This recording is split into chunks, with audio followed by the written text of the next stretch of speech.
احمدیہ، اب دیکھیں میری بات سنیں، میں تسلیم صاحب کی عزت کیوں کرتا ہوں، اسی طریقے سے لقمان بھائی کی عزت کیوں ہے میرے دل میں ہے، تو یہ احمدی بھائی ہیں، مگر ان کی محبت، ان کا احترام اس لیے ہے کہ آپ دیکھیں کہ کبھی نہ یہ فرقہ فرقہ کریں گے، نہ یہ کبھی ایسی بات کریں گے جس کا یعنی جی فلاں بزرگ نے یہ لکھا ہے، فلاں عالم دین نے یہ لکھا ہے، فلاں جگہ نے لکھا ہے، بھائی اس کا مرزا صاحب کی صداقت سے تو کوئی تعلق نہیں ہوگا نا۔ اب یہ کہنا کہ جی قرآن کے اندر بھی اس طریقے کی عبارتیں ملتی ہیں، بھئی اللہ تعالیٰ نے جو مشکات کے نور سے مشابت جو تمثیل بیان کیا ہے وہ اللہ کی ذات، ٹھیک ہے، قرآن کے اندر موجود ہے، وہ تمثیل جو اللہ کی ذات نے کی ہے، ہم اس کو حقیقی مشکات کی تمثیل تو نہیں دے سکتے، اللہ معاف کرے۔ نمبر ایک، دوسری چیز یہ ہے کہ وہ نور کی تشبیہ دی گئی ہے، نور کو ایکسپلین کیا گیا ہے کہ نور اس طریقے کا اگر بیان کیا جائے، اس طریقے سے رکھا جائے تو نور کیسے آپ اس کو کیسے کنسپچلائز کر سکتے ہیں، تو یہ اللہ معاف کرے، اور وہ کوئی اللہ معاف کرے کوئی منفی تمثیل بھی نہیں ہے، یعنی اگر آپ نے اللہ کے لیے کوئی تمثیل بیان کر، یعنی سوری، اللہ کے لیے تو کوئی تمثیل نہیں ہے، مگر اللہ نے اگر کوئی تمثیل قرآن میں بیان کی ہے تو وہ تمثیل اپنی ذات کے لیے پازیٹیو تمثیل بیان کی ہے، لوگوں کو سمجھانے کے لیے، جو نور مشکات کی، مگر مرزا غلام احمد قادیانی صاحب اگر تمثیل کو بیان کرے تو نیگیٹو ہے، چور اچھی چیز کے لیے استعمال ہوتا ہے، استغفر اللہ۔ جی یہ یہی سوال بات ہے تسلیم صاحب بالکل۔ سے کر لیتے ہیں نا، تسلیم صاحب سے یہی سوال کر لیتے ہیں نا کہ کیا ایسا لکھنا جائز ہے اللہ تعالیٰ کے لیے؟ جی سیالوی صاحب بولنے لگے ہیں۔ جی میں اچھا بالکل بول۔ یہی کہہ رہا تھا کہ اللہ سبحانہ و تعالیٰ نے جو مثالیں دی ہیں وہ مثالیں معاشرے میں معزز سمجھی جاتی ہیں۔ نور کی مثال بہت اچھی مثال ہے، لیکن اگر اندھیرے کی مثال دی جائے تو وہ ناپسندیدہ ہے۔ تو بالکل اسی طرح چور کی مثال بہت غلط مثال ہے۔ بہرحال جی میں تو بلکہ میں سمجھتا ہوں کہ سیالوی صاحب آپ ماشاءاللہ ان چیزوں کو سمجھتے ہیں، جو تماثیل ہوتی ہیں ان کا تعلق علم الفصاحہ والبلاغہ سے ہے، یعنی آپ تمثیل کے ذریعے یا تشبیہ کے ذریعے کسی چیز کو بیان کریں تو فصاحت اور بلاغت کے اصولوں کے تحت یہ مانا جاتا ہے کہ تشبیہ کے لیے ایسی مثال بیان کریں جو مشبہ لہو ہے، غالباً یہ اس کے لیے ٹرم استعمال ہو، وہ اس کے شایان شان ہو، شایان شان، ٹھیک ہے، تو اگر وہ اس کے شایان شان نہیں ہے تو یہ فصاحت کے منافی چیز ہے جو مرزا صاحب نے اختیار کی۔ جی تسلیم صاحب۔ جی سر میں آپ سے صرف دو باتیں کروں گا، تو آپ اگر اجازت دیں گے تو پھر میں اجازت چاہوں گا۔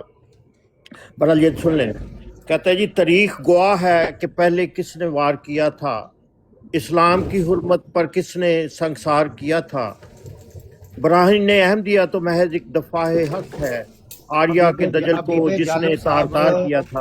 او حبیب آپ کی بھی جالب سن لینا صاحب، ذرا، آپ کے لیے بھی ہے سر، آپ کے لیے بھی عامر حق نہیں صاحب۔ تسلیم صاحب سنیں، جواب دیتے ہیں دوسروں کی مسلمات سے، اپنی کتابیں پڑھ کے ہمیں جواب نہ دیں، یہ کسی اپنے ساتھی کو جا کر پڑھائیں، ہم اس کا کیا کریں؟ ہم تو کہتے ہیں کہ یہ جو کچھ ہے غلط ہے۔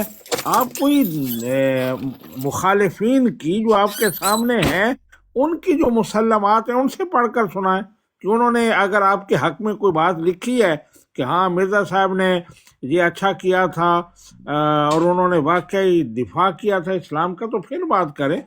یہ براہین احمدیہ یہ پڑھ کے ہمیں نہ سنائیں۔ نہیں یہ میں کچھ شیئر کر رہا ہے عامر حق کے بارے میں، یہ جی جی زیادہ اچھے پوچھیے۔ سنیں جی۔ دلیلوں کی ترازو پہ ہر ایک دعویٰ پرکھتا ہے، فسانوں کو حقیقت سے جدا کرتا ہے وہ انسان، وہ جو کہتے ہیں ہمارا ہی اکیلا دائرہ سچا، انہی کے دائرے کو توڑتا ہے عامر حق۔ اوہ ہوئے ہوئے ہوئے، کیا بات، ٹھیک ہو دوبارہ گیا، یہ آخری برابر ہو گیا مقرر، پاجی، کچھ حساب ہو گیا۔ مقرر، یہ ذرا مقرر مقرر سنو جی، مقرر۔ دلیلوں کی ترازو پر ایک دعویٰ پرکھتا ہے، دلیلوں کی ترازو پر ایک دعویٰ پرکھتا ہے، فسانوں کو حقیقت سے جدا کرتا ہے وہ انسان، وہ جو کہتے تھے ہمارا ہی اکیلا دائرہ سچا، انہی کے دائرے کو توڑتا ہے عامر حق۔ اوہ ہوئے، سبحان اللہ، اللہ دیکھ لو ہن میں تہاڈی بھی کر گیا تعریف تہاڈی، کیونکہ تساں کیا ساڈے چاہن والے ہو، تے ہن میں سبحان تہاڈے حق اللہ، چ بھی عامر حق کے حق میں بات کرتا ہے تسلیم احمد، ہے جی۔ ماشاء اللہ، کیا بات، سلیم صاحب لو آگے یو، سنو جی، اللہ آپ آگے کو خوش رکھے۔ جی کہنا جی ہے کہ کس نے پہلے حملہ کیا، یہ بتاتا ہے عامر حق۔ اوہ ہوئے، اللہ اکبر، کیا بات ہے۔ ٹھیک ہو گیا زندہ ہوں باد۔ صاحب برابر ہو گیا نہیں بہت بہت عمدہ، اللہ آپ کو جزائے شکریہ خیر سے صاحب یاد کی شکریہ میرا ایک سوال ہے جناب جی تسنیم بھائی سے اور عامر حق کے بھائی سے کہ دیکھیں جی مرزا قادیانی صاحب اپنے آپ کو مسیح کا رکھلاتے ہیں اور نبی پاک صلی اللہ علیہ وسلم کا بھی عہدہ اپنے اوپر ڈالتے ہیں۔ میرا سوال ہے یہ کہ انہوں نے نماز کے متعلق خشوع و خضوع کے متعلق کہا ہے، اس کی ذرا تشریح کریں جناب۔ کس سے یہ سوال کس سے پوچھ رہے ہیں آپ؟ آپ سے بھی اور عامر حق کے بھائی سے بھی۔ چلو جی ہم عامر آپ سے پوچھ لیں پہلے، پھر میں جب موقع دیں گے وہ نہیں نہیں، تسلیم بھائی کا حق ہے، کیونکہ بحثیت احمدی ان کا زیادہ حق ہے کہ وہ وضاحت کریں اپنی عبارت کی۔ جی تسلیم بھائی۔ ہاں جی دیکھیں ذرا دوبارہ میں نے سمجھا کہ عامر حق سے ذرا دوبارہ کریں سوال ذرا پلیز، مجھے سمجھ تھوڑی کم لگی ہے، میں نالائق آدمی، دوبارہ کریں جی ذرا۔ دیکھیں جی آپ مرزا قادیانی صاحب کو بہت بڑا آدمی سمجھتے ہیں، مسیح موعود سمجھتے ہیں ہاں اور ہاں نبی پاک صلی اللہ علیہ وسلم بھی سمجھتے ہیں۔ ہاں ہاں آپ ذرا انہوں نے بتایا ہے کہ نماز کیسے پڑھی جاتی ہے، وہ خشوع و خضوع اس کے ذرا بارے میں بتائیں۔ اچھا جی ویری گڈ، بہت اچھا سوال ہے ماشاءاللہ۔